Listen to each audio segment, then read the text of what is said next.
Agora sim, bem-vindos mais uma vez à Casa de Oração. A semana passada eu tinha anunciado que hoje iríamos ter connosco um representante dos Gedeões. Irmãos, infelizmente houve uma mudança de agenda do nosso irmão e ele não vai poder estar, portanto não vamos ter hoje connosco os Gedeões. Depois, se Deus quiser, iremos marcar outro dia.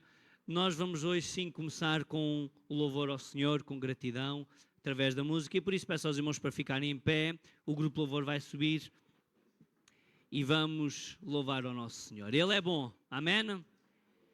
Jesus morreu por nós. A Bíblia diz: Deus prova o seu amor para conosco, em que Jesus morreu por nós, sendo nós ainda pecadores. E é por isso que nós o louvamos, porque Ele, através do seu sangue vertido, deu-nos, irmãos, deu-nos um novo nascimento e deu-nos uma vida nova, abundante, através da presença do Espírito Santo nos nossos corações. Vamos louvar o nosso Senhor. Paz Senhor, todos os irmãos. E vamos começar por cantar Não Há Outra Rocha. Não há Deus como nós. A palavra de Deus define Jesus como uma rocha onde nós podemos construir a nossa casa e onde a nossa casa fica firme. Jesus faz uma comparação. Jesus compara a nossa vida, ou fala de uma parábola onde a nossa vida pode ser colocada em cima de uma rocha ou em cima da areia. A areia é instável, não é? Mas Jesus é esta rocha, uma rocha inabalável, onde nós podemos confiar. E quando nós temos a nossa vida colocada nesta rocha, podemos estar convictos que não iremos cair. Amém?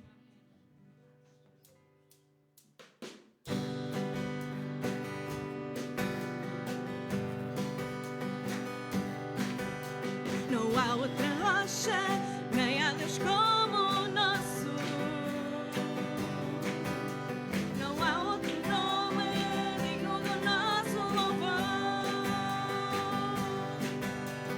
Ele é a rocha da salvação, o sempre nós verdadeiro e fiel. Não há outra rocha, nem há Deus como o nosso. Não há outra rocha, nem há Deus como o nosso. Não há outro nome digno do nosso louvor. Ele é a rocha da... Sim, Ele provou. Não há outra rocha, nem há Deus como o nosso. Rocha eterna, a rocha é Jesus. Rocha eterna, rocha é Jesus. Rocha eterna, Tu és. Não há outra rocha, nem há Deus como o nosso. Mais uma vez, Ele é a rocha. Não há outra rocha, nem há Deus como o nosso. Não há outro nome digno do nosso louvor. Ele é a rocha da salvação, Deus sempre nós verdadeiro e fiel. Não há outra rocha, nem há Deus como o nosso. Rocha eterna, a rocha é Jesus. Rocha eterna, a rocha é Jesus. Rocha eterna, a rocha é Jesus. Não há outra rocha. Vamos dizer mais uma vez, Ele é a rocha eterna, Jesus Cristo. Rocha eterna, a rocha é Jesus. Tu és.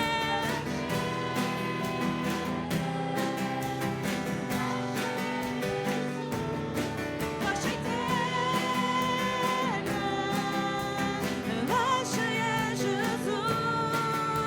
Não há outra rocha, nem há Deus como o nosso.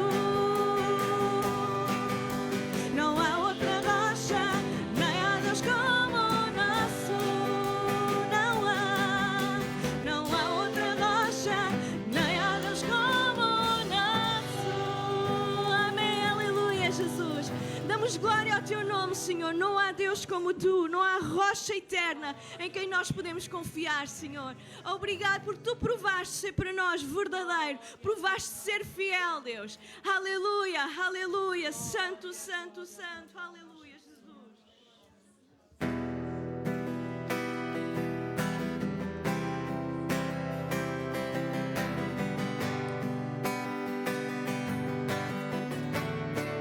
Senhor Jesus,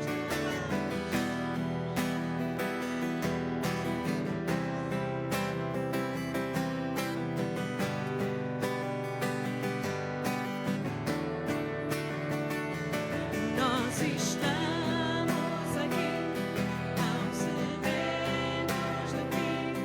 Vem, ó Deus, vem, ó Deus, enche este lugar. Meu desejo é sentir Teu poder, Teu poder. Nós estamos aqui, não cedemos de Ti. Vem, ó Deus, sim, Senhor, enche este lugar. Meu desejo é sentir Teu poder, Teu poder. Então vem incendiar meu coração, é Teu altar. Quero ouvir o som do céu, Tua glória contemplar. Nós estamos aqui, tão sedentos de Ti. Vai, ó Deus, enche este lugar. Meu desejo é sentir Teu poder, Teu poder. Então vem incendiar meu coração, é Teu altar. Quero ouvir o som do céu, Tua glória. Sim, vai incendiar-nos nesta manhã, Senhor. Então vem incendiar meu coração. Quero ouvir o som do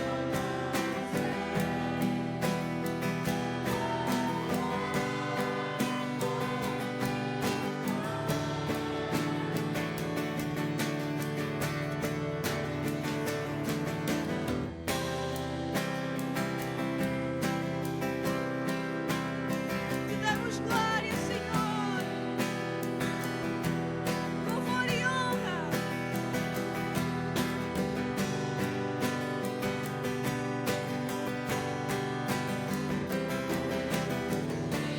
Honra, glória, Senhor, Te damos honra, Te damos glória.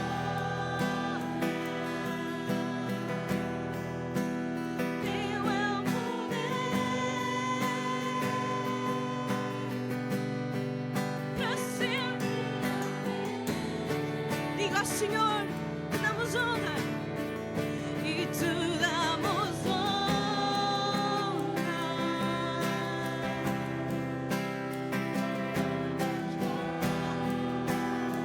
Recebe toda a adoração, Rei.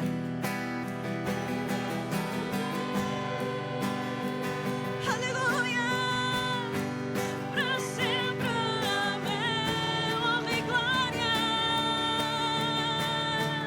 e Te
Senhor, vem sobre nós, então vem me incendiar.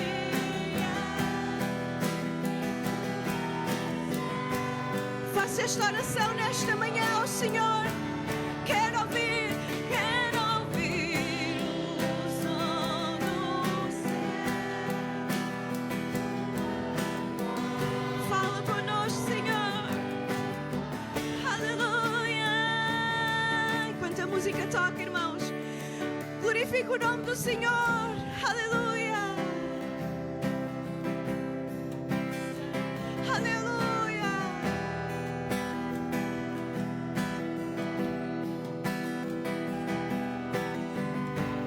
Levanta a sua voz. Glorifica o Rei dos Reis.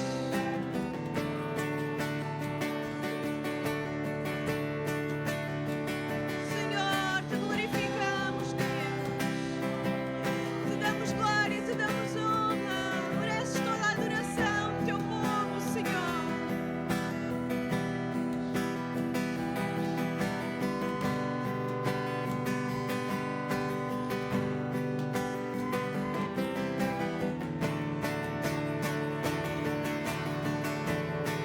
E te damos honra,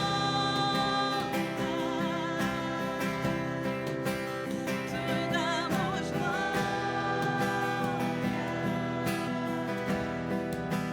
Teu é o poder para sempre. Amém. Sim, Senhor. E te damos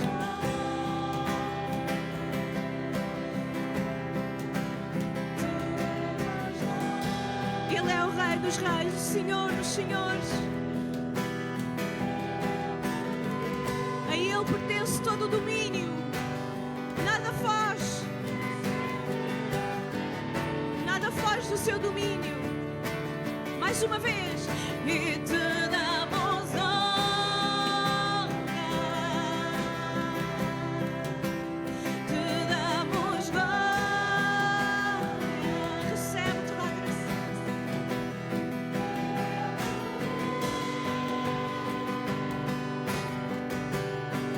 Para sempre, amém.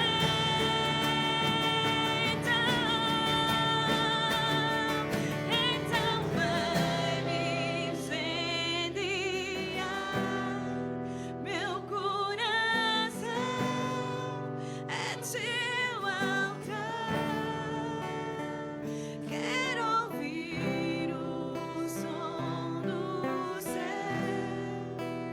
Tua glória contém. Mais uma vez. Então vai me incendiar. Coração é teu altar.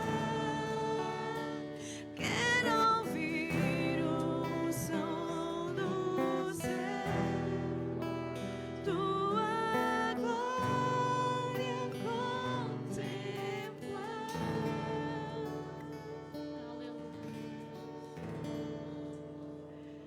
Te damos honra e glória, Senhor.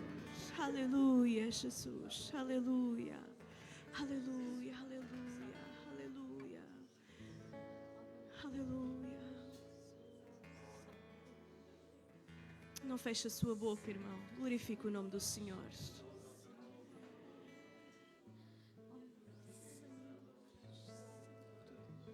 Jesus dizia: se estes calarem, as próprias pedras clamarão.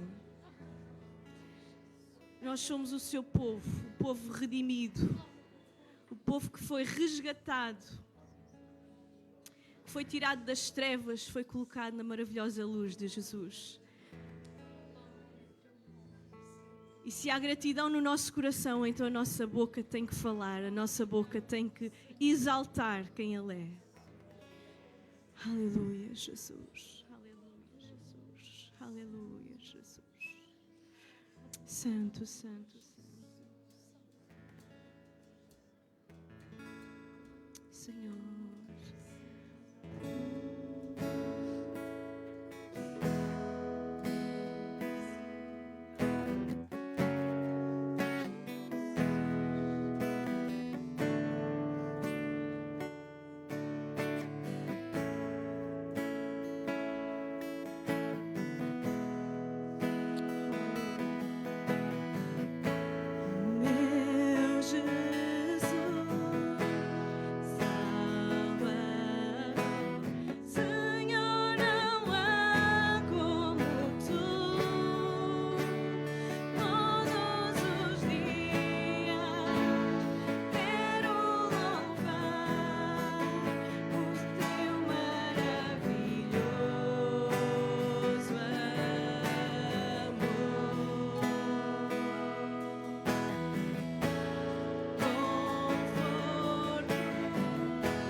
voz e glorifica o nome do Senhor. Nada se compara às promessas que nós temos do nosso Deus. Aleluia, Jesus. Bendito tu és, Senhor. Bendito tu és, Deus. Aleluia, Jesus. Aleluia, Deus. Por nós, Senhor.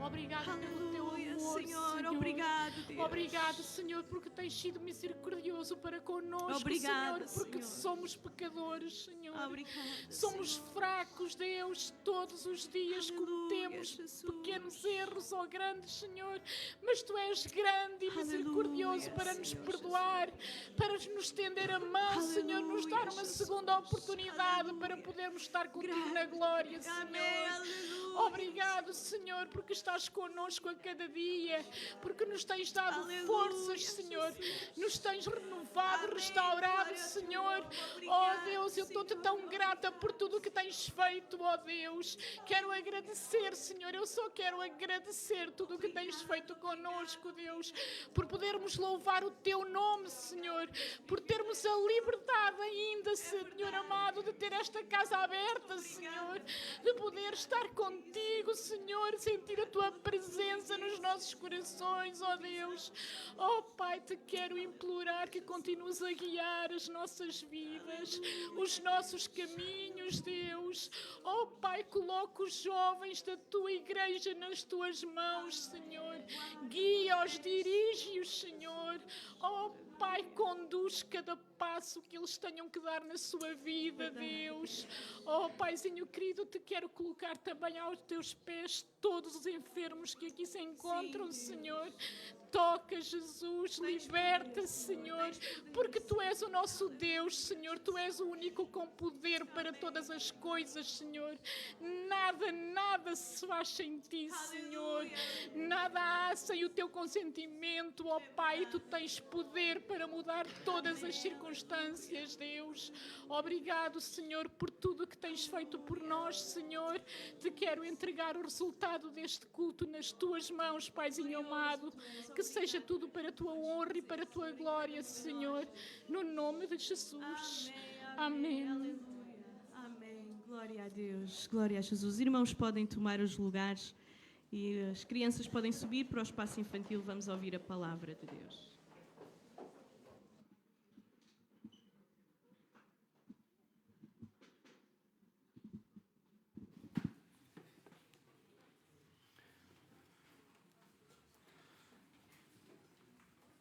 Convido-vos a abrir a Bíblia no Evangelho segundo João, capítulo 19. Evangelho segundo João, capítulo 19. Versículo 28. João 19, 28.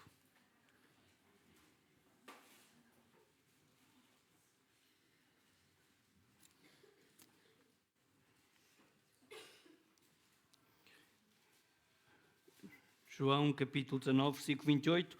Hoje é o último domingo do mês de outubro e creio que por esta altura já todos sabemos que o tema deste mês é a fé. Também se não for hoje, irmão, já não vamos lá. Temos falado muito sobre a fé, naturalmente. Algumas coisas um pouco mais complexas, quer a nível da compreensão, quer até de compreender a base bíblica para as mesmas. Como hoje é o último domingo debaixo deste tema, irmãos, hoje vamos falar da base da nossa fé.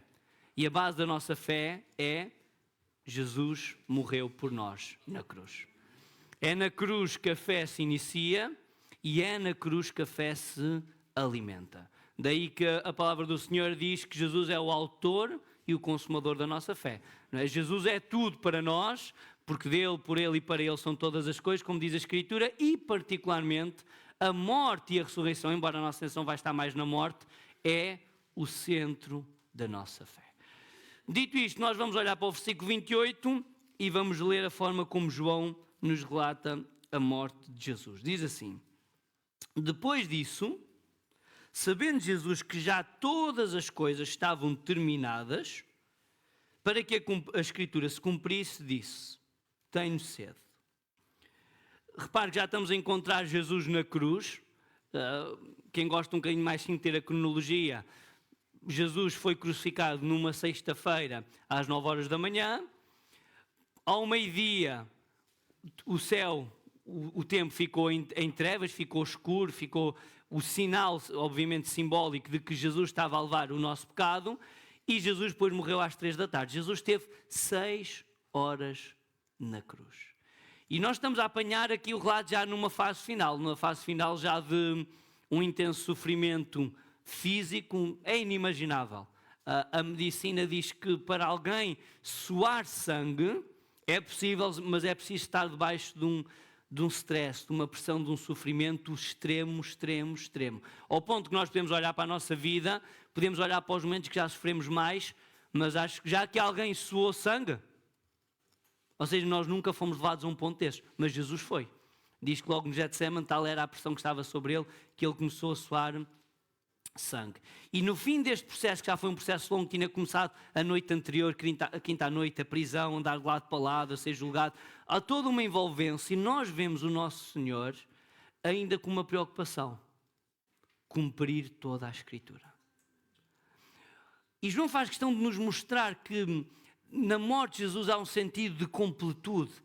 Tudo aquilo que tinha sido prometido, tudo aquilo pelo que a humanidade precisava e pela qual devia ansiar, estava a cumprir-se. Por isso estava-se tudo a cumprir, desde este versículo 28, e ainda diz, e Jesus ainda com essa preocupação. Jesus sabia as profecias referentes a ele, sabia tudo o que era necessário ser cumprido, e por isso ele diz, eu tenho sede.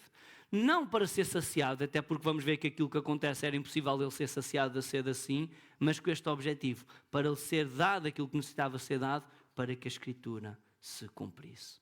Veja o amor de Jesus por nós. Jesus não apenas decidiu dar a sua vida, ele deu mesmo a sua vida.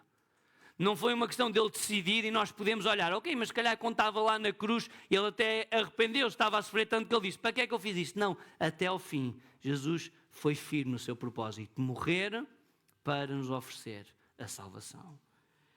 Em resultado daquilo que Jesus diz, o versículo 29 conta-nos aquilo que os soldados fizeram. Estava, pois, ali um vaso cheio de vinagre. E encheram de vinagre uma esponja. E pondo-a num hisopo era uma planta, lá chegaram à boca. Repare, e quando Jesus tomou o vinagre, veja esta preocupação de Jesus, cumprir todas as coisas.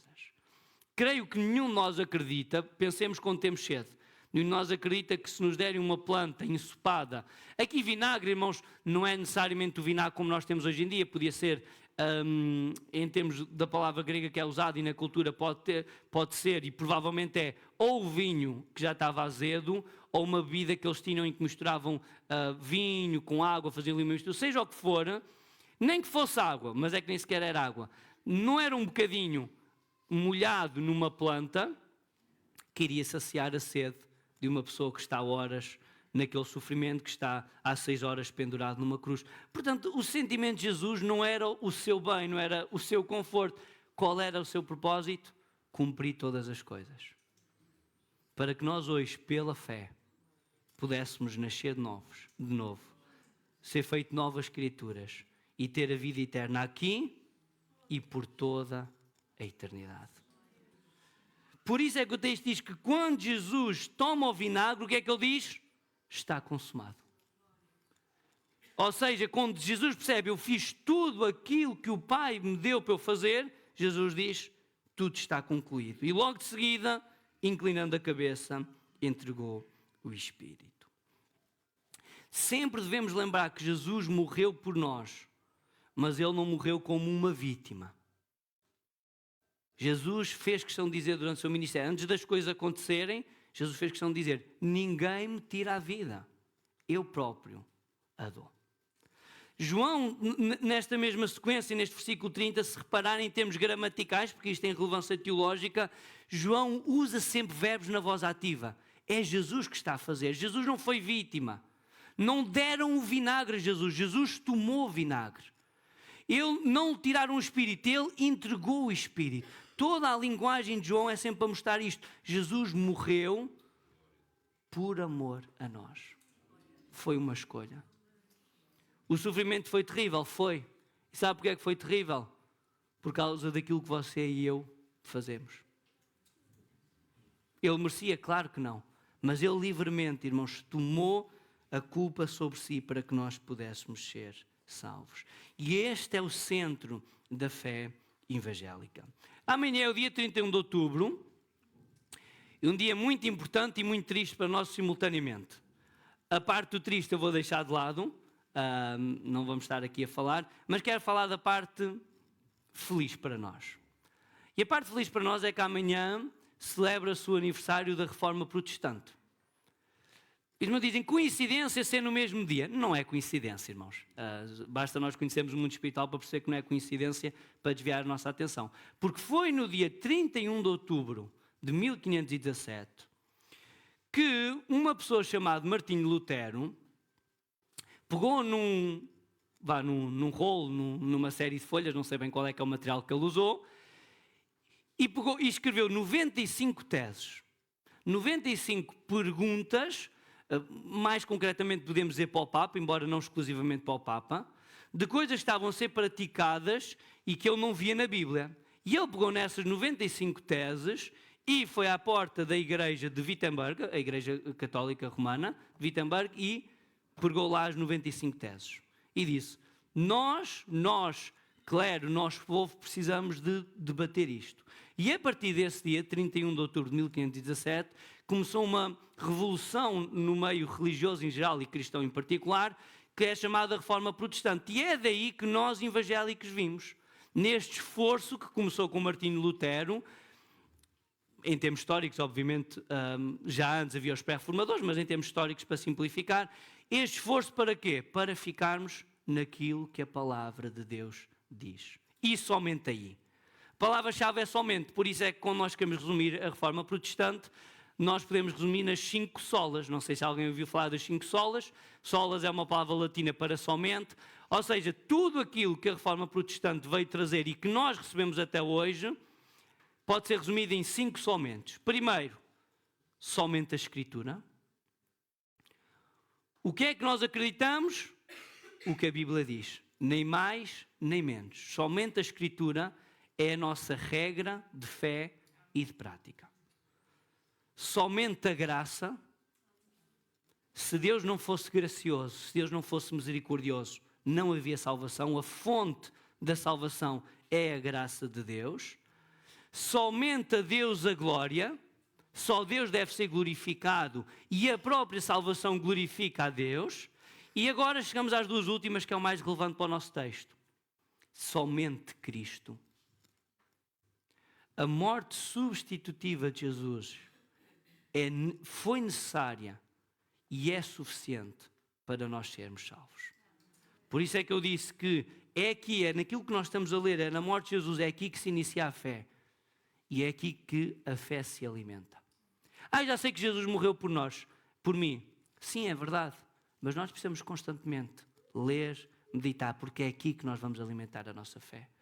E somente Cristo é muito mais importante e foi muito mais importante em termos históricos do que aquilo que nós conseguimos entender. Porque ainda hoje a tendência dos cristãos, porque é a nossa tendência humana, não tem a ver com sermos cristãos, tem a ver com sermos humanos, é acrescentar alguma coisa. Sim, Jesus morreu, mas não há mas. A morte de Cristo é necessária e é suficiente para nós sermos salvos. Através de Cristo, Deus oferece a salvação e nós recebemos essa salvação através da fé. E esta é a 5 sola. A quinta sola, perdão. O quinto somente a fé. E por isso é que nós temos um mês dedicado à fé, porque a Bíblia diz que sem fé é impossível agradar a Deus. Claro que alguém que entende mal as 5 solas pode dizer, então, mas não é importante as obras? Não é importante como nós vivemos? Irmãos, claro que é importante, mas temos sempre que ver o contexto do qual a Reforma Protestante foi feita. A Reforma Protestante surgiu num contexto em que era só obras e não a fé. E os reformadores, com uma boa leitura histórico-cultural, perceberam que deviam enfatizar somente a fé. Agora, nós, que estamos noutro contexto, sabemos que as obras também são importantes. O que é que o apóstolo Tiago nos ensina? A fé manifesta-se pelas obras. Eu dizer, é somente a fé, por isso pode ser um bandido à vontade, porque é somente a fé. Não é isso, obviamente, que esta sola que este somente está a querer dizer. O que quer dizer é que Deus oferece a salvação e a forma de eu estender as mãos para a receber é através da fé. Então nós estamos a ler e o meu convite é exatamente este. É nós olharmos para este versículo 30 e dizer, é aqui, somente aqui, que eu coloco a minha confiança. Não apenas na morte, mas toda a envolvência. João está a querer mostrar toda a envolvência de escrituras, de profecias que foram dadas durante séculos e que agora tudo estava a terminar. Daí que Jesus diz, está consumado. Para mim, esta é a palavra, no original é só uma palavra no grego, é a palavra mais importante de toda a Escritura. Em que o próprio Jesus, que não mente, nunca mentiu, nem pode mentir, nos dá esta garantia. Está tudo realizado. Senhor, mas eu sou assim. Já está realizado o que é necessário para tu seres perdoado. Mas eu gostava de me livrar disso. Já está realizado aquilo que é necessário para tu seres liberto. Tudo aquilo que nós necessitamos para esta vida e para a vida depois da morte, já nos foi oferecido através da morte de Cristo. E por isso nós o louvamos. Vamos continuar a ler, versículo 31. Os judeus, pois, para que no sábado não ficassem os corpos na cruz, visto como era a preparação, pois era grande o dia do sábado, rogaram a Pilatos que se lhes quebrassem as pernas e fossem tirados. Nós lemos este versículo, parece apenas uma questão histórica e o pano de fundo é realmente uma coisa histórica. Jesus, como eu estava a dizer, morreu na sexta-feira, pelas 15 horas, e no dia a seguir era o dia da Páscoa.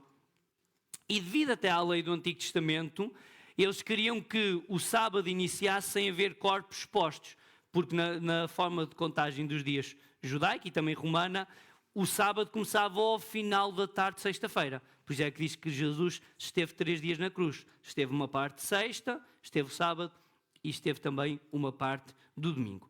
Então, como esta sexta-feira era o dia, como diz o versículo 31, era o dia da preparação, era o dia em que eles estavam a preparar o sábado, estavam a preparar a Páscoa, os judeus tiveram esta preocupação, disseram, olha, Pilatos, diz para partirem as pernas, para nós apressarmos isto, para não haver depois corpos expostos. Porque, na posição em que eles estavam, se nós vimos, em termos históricos, não é? Às vezes aquelas imagens que há que não são, às vezes, muito realistas, mas a forma como eles eram crucificados, eles dependiam das pernas para não morrer por asfixia. Então, quando eles partiam as pernas, e eles por vezes faziam isto soldados romanos, obviamente o corpo da pessoa descaía e no descair a pessoa ficava asfixiada e morria por asfixia. Portanto, a preocupação aqui dos judeus quando dizem para partir as pernas é apressa lá isto porque está a acabar, já são 3 horas da tarde, está a acabar o dia de preparação e nós queremos ter este assunto resolvido. Contudo, isto ameaçava a completude das profecias bíblicas. Porque havia uma profecia bíblica que dizia nenhum dos seus ossos será quebrado, como vamos ver. Então é para nós entendermos que isto não foi, isto nós estamos a falar de Jesus cumprir as profecias, não foi uma história cor-de-rosa, não foi uma história em que correu tudo bem.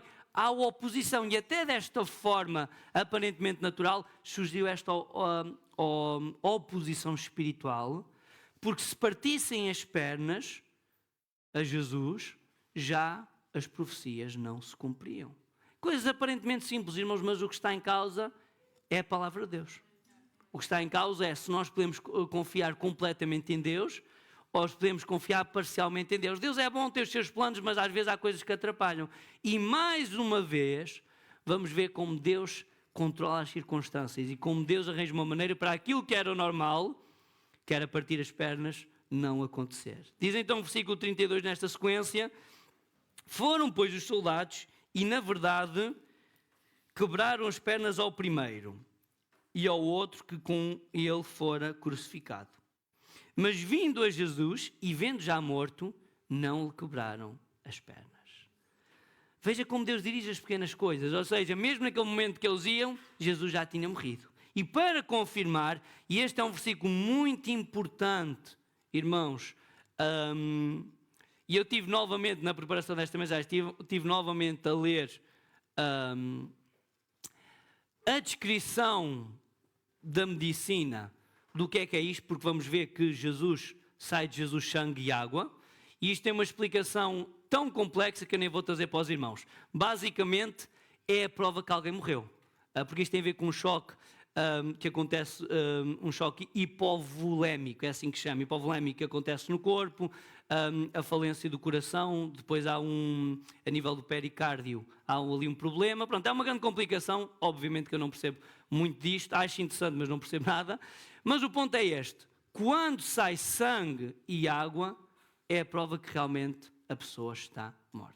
Não é por acaso que os soldados vão fazer isso, irmãos, porque eles olham, lá está, iam partir as pernas, e ele já aparece morto. Então deixa lá confirmar e espetam lança para confirmar. Então este é um versículo muito importante, porque deita por terra aquelas teorias que algumas pessoas dizem que Jesus apenas desmaiou na cruz, que Jesus apenas parecia morto. Até foi muito importante no primeiro século depois de Cristo, quando as epístolas começaram a ser escritas, porque havia o docetismo, que dizia que Jesus não tinha um corpo real. Então este aspecto, irmãos, que para nós pode ser aparentemente irrelevante, é mesmo muito importante, porque é a prova da medicina, se assim podemos dizer, é a prova da medicina de que Jesus estava efetivamente morto. Vamos então ler versículo 34.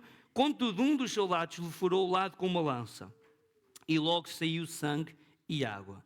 A sequência é óbvia, como eu estava a dizer, parecia morto, e eles disseram, olha, só para confirmar, vamos lá espetar a lança. Quando saiu água e sangue, e nós temos que perceber que os soldados romanos, eles sabiam bem quando alguém estava morto ou não, eles não eram pessoas ignorantes, portanto, o facto de sair água e sangue, eles perceberam, ok, é a prova que nós precisávamos, é a prova forense de que este homem realmente está morto.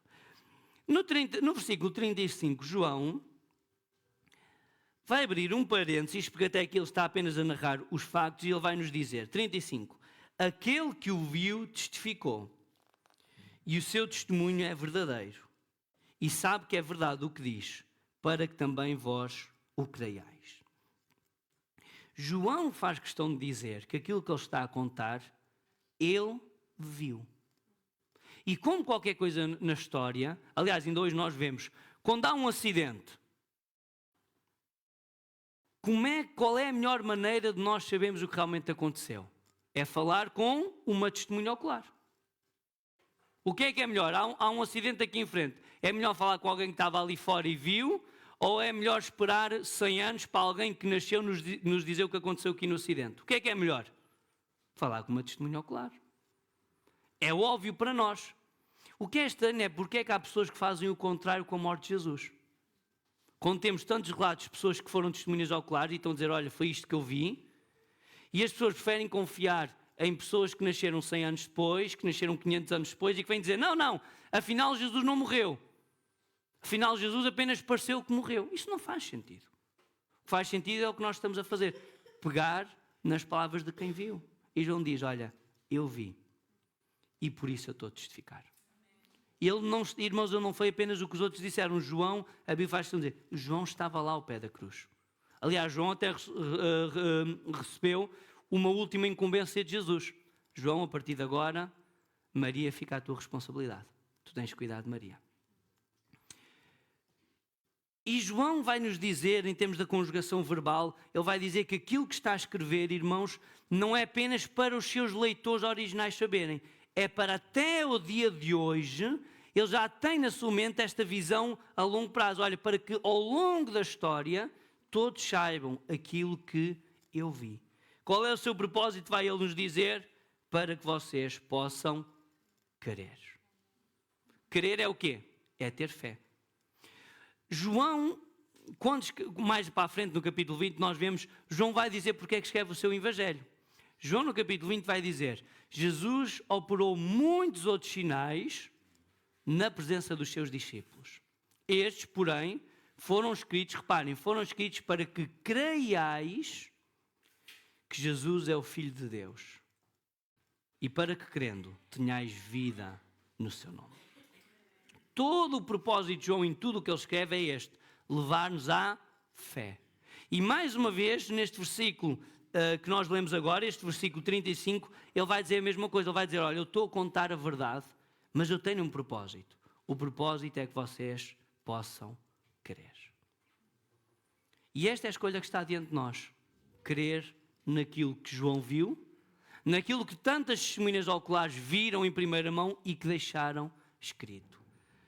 O Evangelho de João é um bom evangelho se você está a passar por uma crise de fé, se você gostava de conhecer mais sobre a fé. O Evangelho de João é um bom livro para nós começarmos. Porque João vai falar em termos de contagem numérica, ele vai falar 98 vezes da palavra fé. Não apenas da palavra fé, mas das várias palavras que vêm da origem semântica de fé. Crer, creram, crerão. Ele vai falar 98 vezes. Não é por acaso, porque João quer que o seu evangelho, como eu estava a dizer, quer levar-nos a este ponto. É que nós possamos olhar para aquilo que estamos a ler e dizer, a partir de agora, eu vou confessar Jesus como meu Senhor e Salvador. Outra particularidade de João é que João vai falar 98 vezes de fé, mas ele nunca vai usar a palavra fé. Ou seja, ele nunca fala da fé como substantivo. E o interesse de João não é explicar-nos o que é fé. A fé é isto. Ele vai sempre usar as palavras derivadas de fé, vai sempre usar como verbo. Ou seja, João não quer explicar, olha, você entenda que a fé é isto. João quer levar-nos à fé. Por isso é que ele diz, para que vocês creiam. Ele quer nos levar a esta ação. Tudo foi escrito para que possam crer e para que crendo, para que através desta ação da fé em Jesus possam ter vida em seu nome. E este é o meu desafio para nós terminarmos o mês. Falámos muito ao longo do mês, falámos do que é fé. Tratámos muito a fé como substantivo. A fé é isto conduz à fé. Mas este último domingo, irmãos, eu quero que haja uma decisão no nosso coração. A decisão de crer. A decisão de nós acabarmos esta pregação, esta reflexão na palavra do Senhor, dizer assim, eu creio. Eu não quero entender o que é fé, eu quero crer. Eu quero amanhã levantar-me da minha cama, ir para o meu trabalho e viver a vida e tomar decisões e reagir às circunstâncias com base na decisão que eu tomo hoje. A decisão de crer no nome de Jesus. Tudo foi escrito, versículo 35, para que nós possamos crer.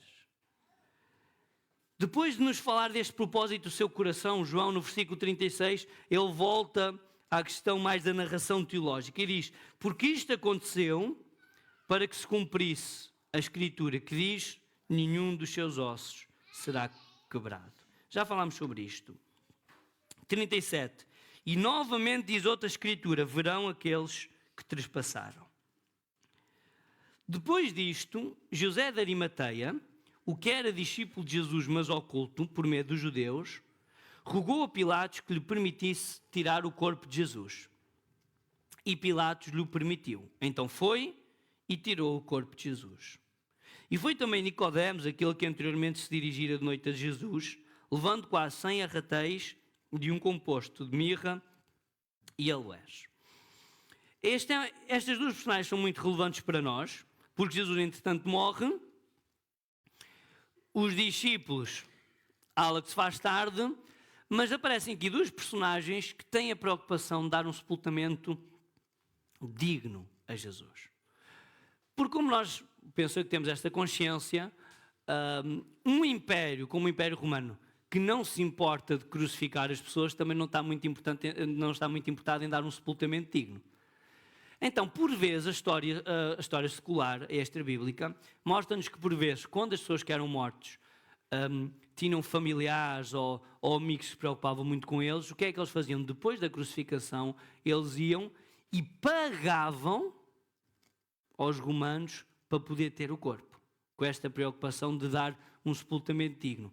É verdade que a Bíblia não diz que José de Arimateia pagou, também não diz que não pagou, portanto fica aqui um bocadinho ao nosso critério, também é relevante para os nossos propósitos, mas o que importa é que nós vemos estes dois homens a dar a cara como discípulos de Jesus.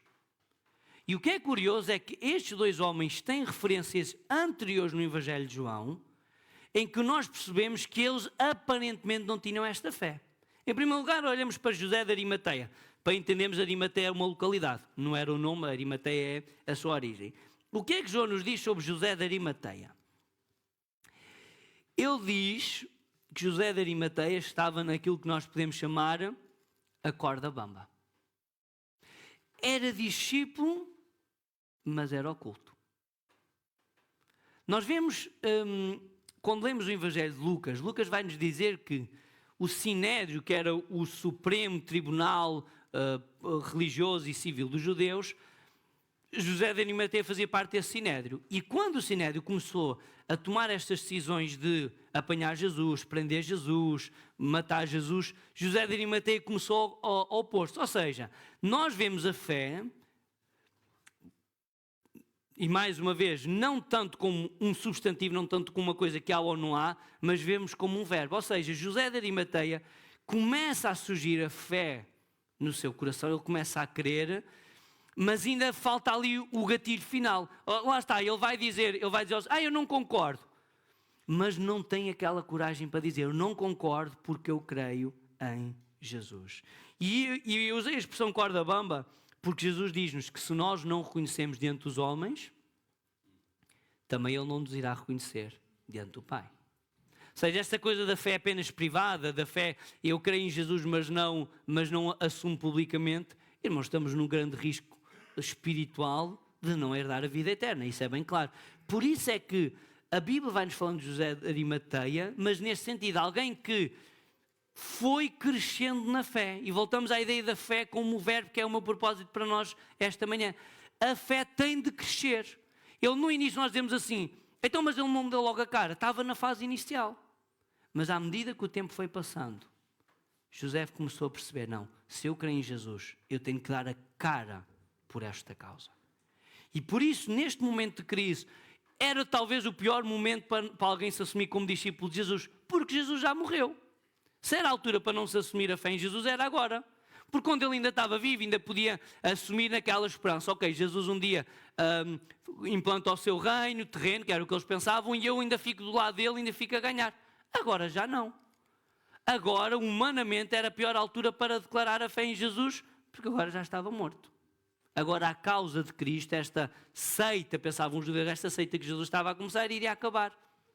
Mas veja o crescimento na fé deste homem. Agora que aqueles que eram identificados com Cristo eram, na melhor das hipóteses, ridicularizados e, na pior das hipóteses, alvo também da morte e do ódio dos judeus, ele agora vai dar a cara. Ele vai ter com Pilatos e diz assim, não, eu quero dar um sepultamento digno a este homem. Então, mas ó José, tu és do Sinédrio, vocês não estavam todos contra ele.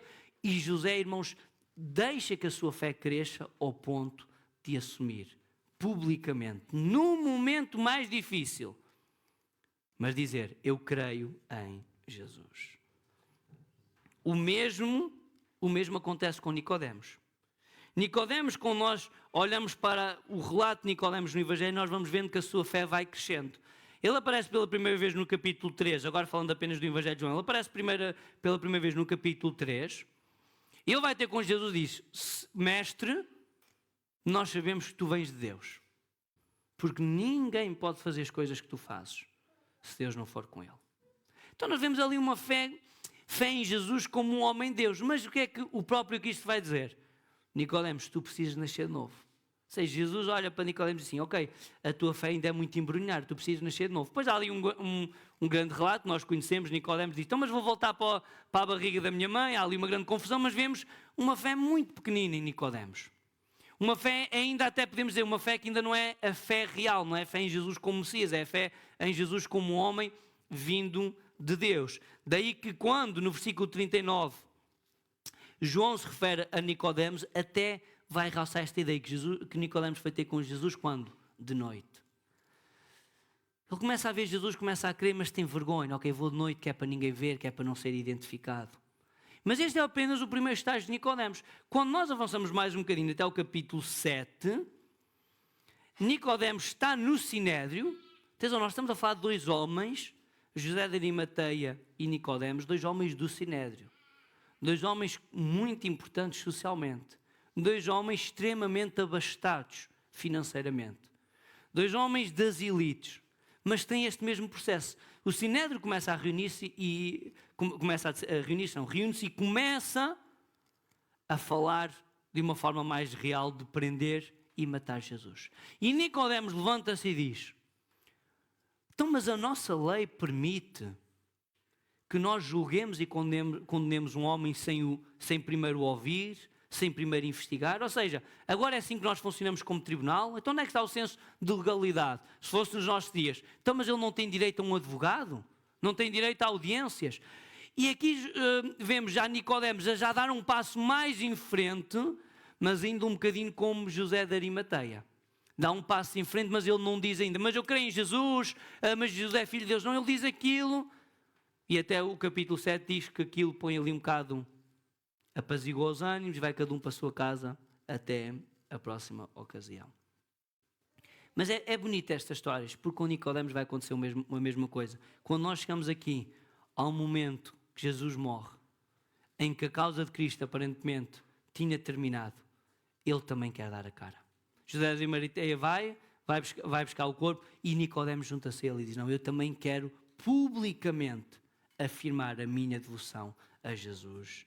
Repare quando ele fala no fim do versículo 39, quando João nos fala de 100 arratéis de um composto de mirra e aloés, nós estamos a falar de uma quantidade muito grande de bálsamo. Era uma prática que eles tinham para colocar nos corpos. Ou seja, Nicodemos gasta muito dinheiro, monetariamente está muito dinheiro aqui, porque ele quer publicamente mostrar a devoção que tem a Jesus.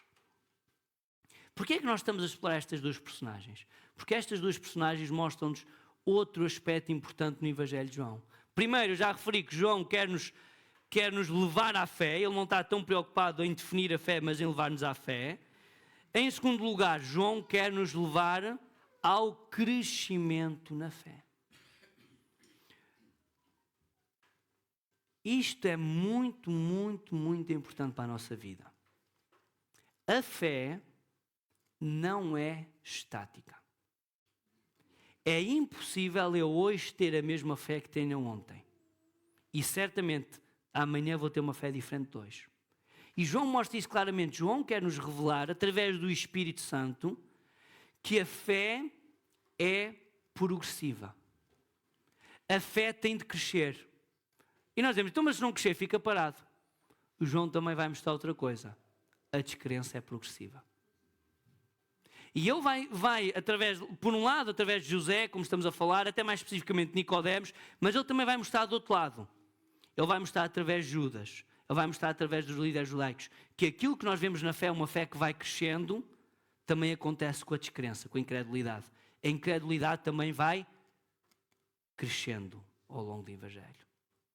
Os líderes religiosos do judaísmo, eles não queriam matar Jesus no início, pois não? No início desprezaram Jesus. Depois de desprezar, começaram a querer calar. Depois de começar a querer calar, começaram a ter ódio. Depois de ter ódio, quiseram matar. Judas não quis matar Jesus de um dia para o outro. Judas Iscariotes não quis trair Jesus. Mais concretamente, Judas Iscariotes não quis trair Jesus. Ele tinha a bolsa, era o tesoureiro do grupo, e ele começou a usar o dinheiro para ele. Uma coisa tão simples. Olha, a bolsa está com um bocadinho de dinheiro a mais. Hoje vou ali, hoje como cozida à portuguesa. Hoje é um dia especial, hoje ninguém precisa saber, eles estão lá a comer aquele pão espalmado muito saboroso e eu vou comer um cozido à portuguesa. E começou. Depois começam a fazer ofertas a Jesus e ele começa. Isto era para ajudar os pobres. Começa a achar que ele é que tem o direito de decidir o tipo de adoração que é prestada a Jesus. E depois chega ao ponto de vender Jesus por 30 moedas de prata. Sabe o que é que normalmente era vendido por 30 moedas de prata? Um escravo. É isto que a história nos diz. 30 moedas de prata era o preço de um escravo. Ele vende Jesus e nem sequer vende por um preço alto. Ele nem sequer diz, não, tem que ganhar muito dinheiro. É de um escravo. É o mínimo possível por uma pessoa. E ele aceita. Porquê? A incredulidade vai se transformando em aversão. E isto, irmãos, é um grande alerta para a nossa vida. A nossa fé não é a mesma ao longo do tempo. A nossa fé ou cresce, e se não tiver a crescer, eu garanto aos irmãos que está a crescer. Daí que João, sempre voltando ao mesmo ponto, irmãos, para ficar gravado, daí que João enfatiza a fé como um verbo. e não como substantivo. João não está preocupado em dizer uns têm fé, outros não têm fé. O que ele quer mostrar é uns vão querendo, outros vão descrendo. Descrendo não existe, mas nós inventamos aqui um verbo. Já inventaram tantas palavras, o nosso dicionário já tem tantas palavras estranhas, portanto, mais uma não fará mal. A ideia dele é um verbo, porque ele quer mostrar que há progresso ou retrocesso. E a escolha está em nós. Como é que diariamente nós reagimos às circunstâncias? Cada coisa que acontece na nossa vida ou vai produzir mais fé ou mais descrença. Cada domingo de manhã que nós nos levantamos, vimos ao culto ou não vimos? Vimos com que atitude? Como é que nós ouvimos a palavra? Cada decisão aparentemente insignificante, dizemos, não, eu sou do grupo da fé. Nós pensamos isto de uma forma estática, uns creem e outros não creem, mas João diz, não. Cada decisão que nós tomamos vai nos levar a querer mais ou a querer menos. Por isso é que a disciplina, a autodisciplina na vida cristã é tão importante. Por isso é que Paulo dizia, temos que correr, temos que lutar, temos que nos esforçar. Paulo até dizia da sua própria vida, porque eu não quero chegar ao fim da minha vida e eu pregar tanto para os outros e depois ficar eu desqualificado. Porque Paulo entendia que cada dia que ele vivia, ele estava ou a crescer na fé, ou estava a ir rumo à incredulidade. E assim é também a realidade para todos nós. E este é um ponto importante quando nós lemos as narrativas finais de João. A ideia que ele vai trazendo ao longo de todo o Evangelho torna-se clara aqui na morte. Uns dão passos em frente, outros dão passos atrás. Onde é que estavam os discípulos de Jesus agora? Irmãos, os discípulos de Jesus, é bom nós termos essa consciência. Tiveram todos no fio da navalha de perder a fé em Jesus. Mesmo quando Jesus ressuscita, tem que ir lá as mulheres, se não fossem as mulheres a salvar isto, não sei o que era feito disto. Tem que ir lá as mulheres dar testemunho. Depois até giro que Pedro corre à frente delas, não quer saber mais delas, elas chegam depois dele. Por acaso é aqueles pontos interessantes do Evangelho. Mas aquilo não é fácil para eles. Porquê? Porque eles não estavam no ponto que estavam no dia anterior. Eles tinham dado passos rumo à incredulidade. Tomé, eu preciso ver. E o Senhor aparece, mas o Senhor diz, Tomé, os bem-aventurados não são estes. Os bem-aventurados são os que creem sem precisar ver. Porquê? Porque os discípulos não eram os mesmos. Os discípulos estavam a caminhar para trás. Foram resgatados pela graça de Deus. Como nós também podemos olhar para a nossa vida e tantas vezes fomos resgatados. Mas a forma como nós interagimos com Deus, a forma como nós interagimos com a Sua Palavra, a forma como diariamente tomamos decisões, a forma como reagimos àquilo que estamos a ouvir, é relevante. Porque quando nós sairmos daqui, a nossa fé não vai estar igual, ela não é estática, ela não está no mesmo nível que estava quando nós entramos. Ou nós queremos mais, ou nós queremos menos. E para aqueles que não creem, ou a incredulidade começa a ser minimizada para levar à fé, ou ela vai se tornar com o tempo em aversão ao Senhor Jesus. Fica este bom exemplo para nós, o exemplo de Nicodemos e José de Arimateia, que num momento mais difícil, eles decidiram publicamente demonstrar que criam em Jesus. E este é um aspecto importante da fé, por isso o batismo nas águas é tão importante, por isso aqueles que ainda não são batizados nas águas devem dar esse passo. Por isso Jesus disse que quem crer e for batizado é que será salvo. Porque quando nós queremos e não somos batizados, nós não estamos a assumir publicamente a nossa fé. E o que Jesus manda é que nós assumamos publicamente a nossa fé através do batismo nas águas. Um teólogo bastante conhecido, especialista no Novo Testamento, Robert Maltz, diz que a profundidade do compromisso é claramente vista em situações de crise. Nós podemos adaptar a frase para os nossos propósitos e dizer: a profundidade da fé é claramente vista em situações de crise. O que nós não podemos é pensar, ok, quando chegar a crise, eu preparo-me. A preparação tem que ser anterior. Isto é como alguém ir a uma entrevista de emprego e não saber para que emprego vai. Os irmãos já fizeram essa experiência? Alguém que esteja desempregado e queira continuar, porque não vai conseguir emprego assim, mas alguém que esteja desempregado e queira continuar desempregado, faça essa experiência. Vá a uma entrevista de emprego, mas não se prepare. Não leia qual é o trabalho, não leia os requisitos, não leia as funções, não queira saber a empresa, nem pesquise qual é o nome da empresa, nem a história da igreja. Não se prepare. E depois diga-me se lhe vão dar o emprego ou não. Há coisas na nossa vida que nós temos que estar preparados para ela. E a fé é assim. Nós nunca sabemos quando é que vem um momento de crise. Nós nunca sabemos se algum dia e qual é o dia em que alguém nos aponta uma pistola e diz: se tu disseres que crês em Jesus, eu dou-te um tiro. Nós não sabemos. Pode nunca acontecer. Nós esperamos que nunca aconteça, mas nós não sabemos. Nós não sabemos quando é que estes momentos de cheque vão chegar à nossa vida. O que é que nós temos que fazer enquanto nós estamos em crise? É preparar-nos. É crescer na fé, é valorizar o nosso Senhor Jesus, é amar o nosso Jesus, é adorar o nosso Jesus, para que quando esses momentos chegarem, nós estejamos preparados para fazer aquilo que José de Arimateia e que Nicodemos fizeram. Dar a cara. Mesmo que seja ridículo, porque este era o pior momento para alguém assumir a fé. Era ridículo, Jesus estava morto. Mas eles não estão preocupados com isso, eles estão preocupados em mostrar aquilo que são e a decisão que eles tomaram de crer em Jesus Cristo.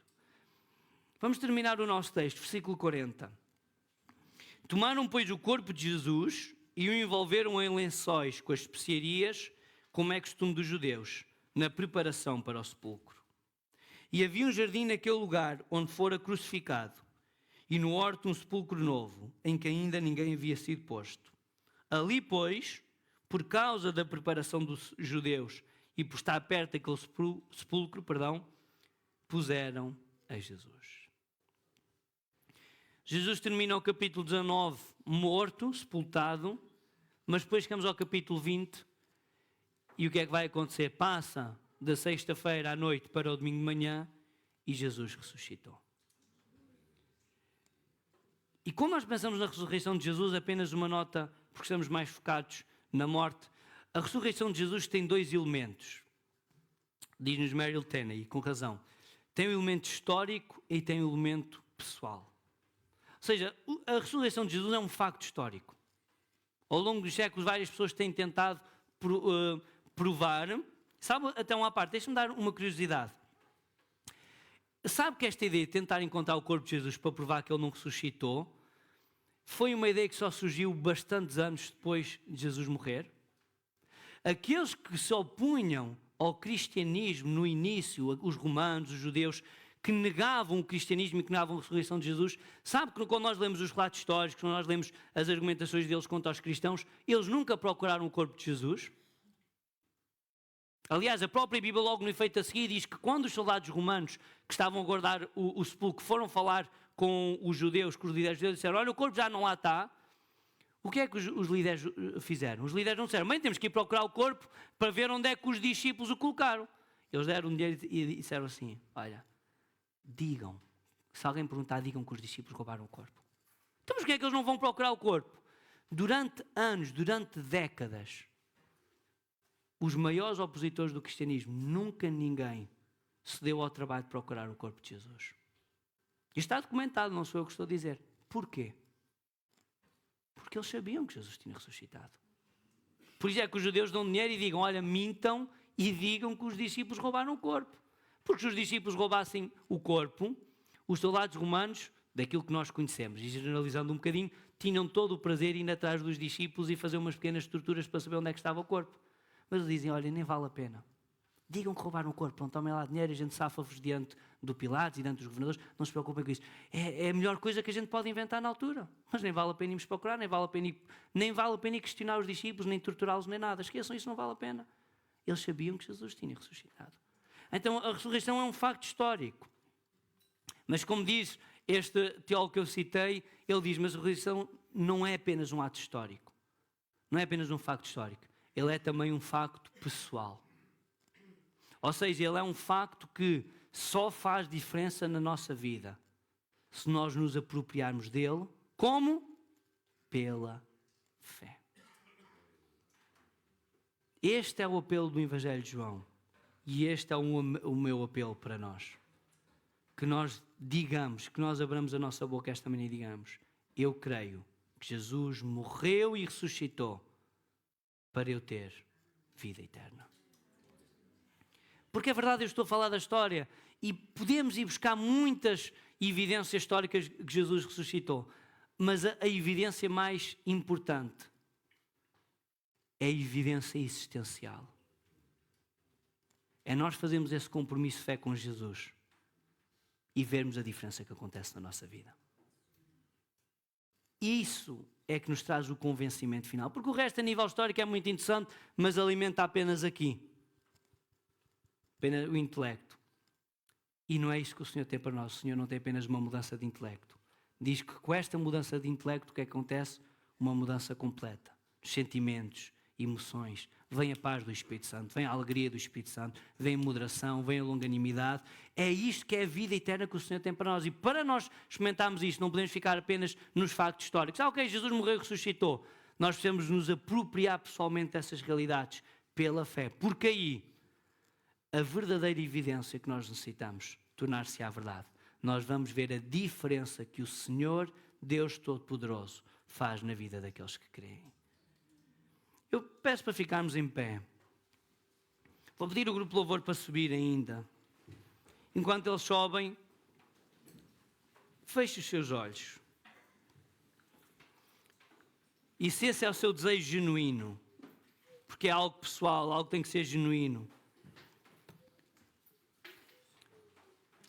abra a sua boca e diga isto ao Senhor: Senhor, eu creio que Tu morreste e ressuscitaste por mim. Baixinho, ninguém precisa ouvir, mas apropie-se pela fé destas realidades.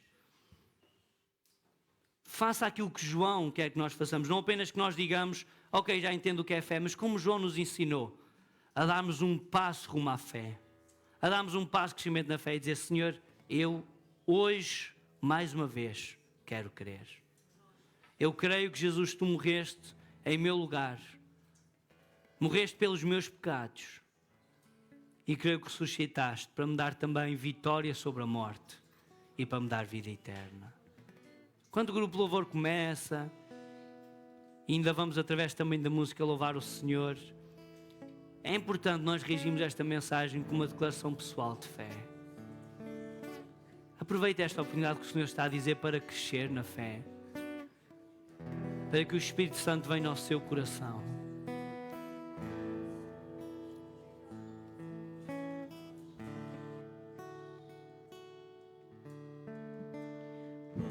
Pois Tu, Senhor, és Rei em toda a terra,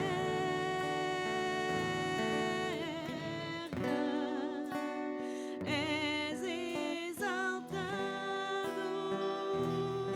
no céu, ó Senhor. Pois Tu, Senhor, és Rei em toda a terra,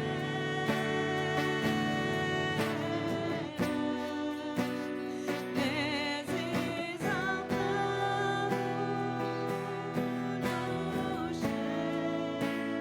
no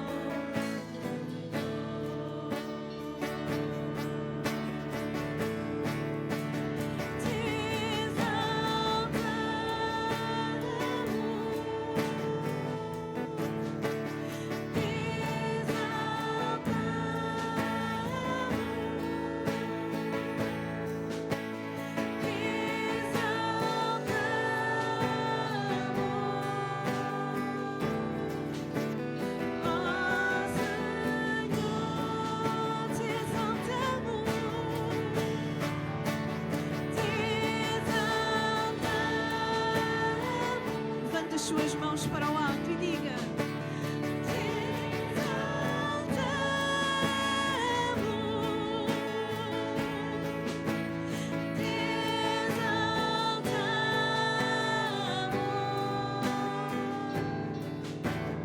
ó Senhor.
exaltamos o teu nome, Senhor. Cremos em ti, Jesus. Cremos na tua palavra. Cremos em ti, Senhor. Aleluia, Jesus. Te exaltamos, bendito. Aleluia. Te exaltamos, bendito Senhor. Aleluia, Jesus. Grande e forte tu és, Deus. Amém, amém. Glória a Deus. Glória a Jesus. Irmãos, podem tomar os lugares e ainda vamos, como habitual, entre nós levantar as nossas ofertas. E na sequência daquilo que temos falado, daquilo que temos cantado, vamos ainda cantar que estamos firmes nas promessas que o Senhor Jesus fez. Amém? Estamos firmes nestas promessas que nós encontramos na sua palavra. E queremos estar firmes até ao fim. Amém.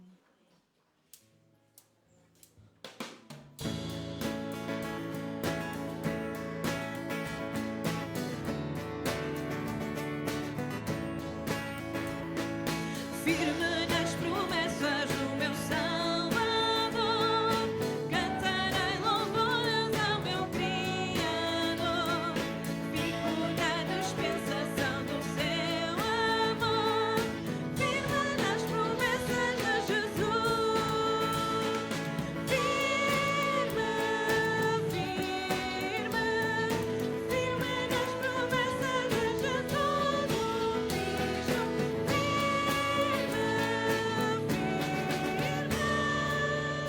Sim, firme nas promessas de Jesus. Firme nas promessas, hei de não falhar. Quando as tempestades vêm me assolar, Ele quer comigo, hei de batalhar. Firme nas promessas de Jesus.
Amém. Glória a Jesus.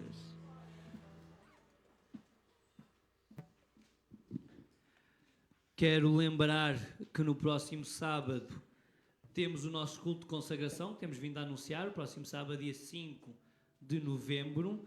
Como temos referido, este é um culto especial que estamos a fazer agora durante estes 3 meses, portanto este será o segundo e depois iremos fazer também na transição de novembro para dezembro, cultos dedicados a buscarmos o Senhor. Como tivemos o mês passado, os irmãos viram, cultos um pouco diferentes em termos de programa, porque são cultos para quem já é crente, irmãos, são cultos mais voltados para buscarmos o Senhor, renovação espiritual e, portanto, os irmãos estão mais uma vez convidados a estar. Próximo sábado, começamos às 5 horas da tarde, às 17 horas. Os irmãos venham, vamos aproveitar, irmãos. É uma oportunidade muito boa para podermos estar focados em buscar o Senhor, em ouvir o Senhor, em ser renovados, batizados no Espírito Santo, renovados, procurar os dons do Espírito. Vamos também, como eu tinha anunciado no início do mês, vamos também orar pelos irmãos que têm estado doentes e vamos ter um bom tempo com a graça do Senhor. Não é um bom tempo se Deus quiser, porque Deus quer. É um bom tempo se nós quisermos, irmãos. Se nós viemos com a disposição certa para buscar o Senhor, porque o Senhor já nos prometeu na sua Escritura que quando nós o buscamos todo o nosso coração, nós o vamos encontrar. Portanto, será um culto maravilhoso se nós quisermos. É porque o Senhor quer. Depois, no domingo, como é habitual, o primeiro domingo do mês é o culto de ceia. E vamos, com esta transição de mês, também começar com um novo tema mensal, aí já na terça-feira. Terça-feira é dia 1 e, portanto, a partir de terça-feira, desde já nos nossos cultos semanais e depois também ao domingo, vamos, irmãos, mudar o nosso tema. E o nosso tema para o mês de novembro será o sobrenatural. Vamos aproveitar o mês de novembro para falar um pouco mais sobre o que é o mundo sobrenatural. A partir de terça-feira, então Foz, depois quarta-feira Benavente, os irmãos já sabem, quinta-feira Samora Correia, iremos dedicar-nos também a compreender mais o que a palavra do Senhor nos diz sobre este tema tão importante e num mundo com tantos conceitos errados e perigosos sobre o que é o mundo sobrenatural. Para terminar o nosso culto, vamos cantar os parabéns a quem fez anos. Quem é que fez anos esta semana? Faz a favor, irmã Natália, pode subir. Mais alguém? Ok, então vamos ficar em pé e cantar os parabéns à nossa irmã.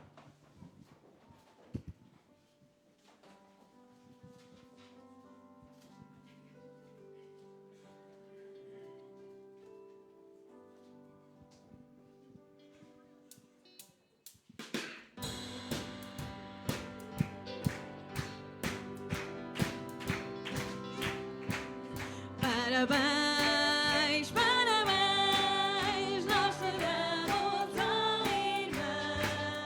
Parabéns, parabéns, com Jesus no coração. Nesta grandioso dia, a data do teu Natal, festejamos com alegria, feliz dia perenal. Parabéns, parabéns, nós te damos ao irmão. Parabéns, parabéns, com Jesus no coração. Muitos parabéns. Vamos orar ainda, irmã, ainda vamos orar. Vou pedir à nossa irmã Isabel que possa orar. Pode ser. Obrigado, Deus, pelo culto que nos deste, Senhor, pela tua palavra, Senhor, porque nos tens abençoado a cada dia, Senhor. Obrigado, Senhor, porque estás conosco, Senhor Jesus, e sentimos a tua presença em cada momento da nossa vida, Senhor. Querido Deus, quero colocar agora aos teus pés, Senhor, a nossa irmã Natália, Senhor.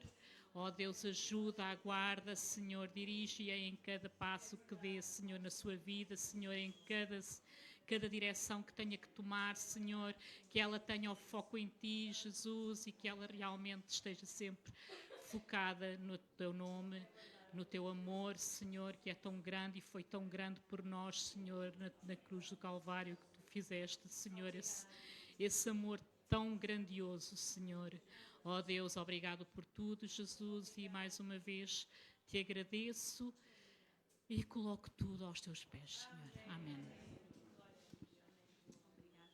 Temos então, irmãos, o nosso culto terminado e, mais uma vez, relembro que retomamos para a escola dominical às 11 horas.